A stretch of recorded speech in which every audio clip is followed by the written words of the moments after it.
How you doing, fellas? Welcome to Winnipeg. Thank you. Cool, man. Thanks for having us. Usually we just have a couple of ideas on a tape somewhere or in your head or written down. After, the touring cycle or whenever we have time, we'll get into a studio and actually sit down and put the songs together and put all our ideas in and actually just come up with the finished song and then demo the song so that we don't forget it. This is sort of like, I guess, sort of form of therapy just to get that stuff out, get into the studio and get it out? I guess it can be. Some of the songs we were doing, introducing them live into the set list on the Evanescence tour before we took a break and went into the studio. So it's kind of cool to get an audience reaction on some songs. Some songs are, I guess can be therapeutic, but, just as a band, we just go off our gut instinct and what we feel is cool and not really try to think too much about the outside world and just kind of do what makes us happy, and hopefully from there everybody else will dig it. Well, saying that, how's the fans been responding to the new stuff? It's been good.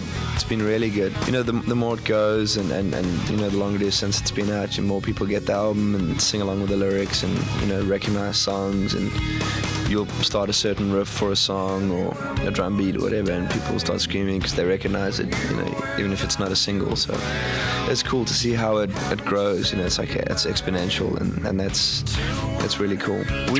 Fortunately we have two buses now. It's the band on one and the crew on another one. So the crew, we're hopefully moving up a little bit and with success and popularity, and our crew grew in numbers, and there was just no way to get us all onto one bus. So it's just really out of necessity that we were split into two. But the band travels on one and we all get along really well, and then the crew's on another, and we hate those guys.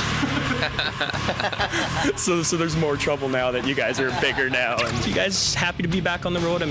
Sitting there in the studio is cool and everything, but happy to be back out and showing the fans what you guys got? The studio is fun. It's nice to, create that and lay it down, and that's fun in its own way, but I like the instant gratification of play a song and the applause is there, hopefully.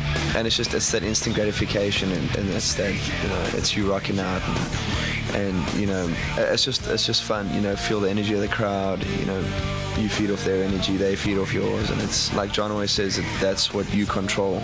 Everything else in the business it's all business and politics and money and this and that. For that hour or whatever you're on stage, that's your time. No one can affect that or control it. That's yours. John, what's it like being on the road with some bands that I'm sure you guys probably look up to? Oh yeah, absolutely. These are heroes of ours. The coolest part of this is I'm always a fan. You know what I mean? I listen to music or watch it. It just, it is such a huge part of my life.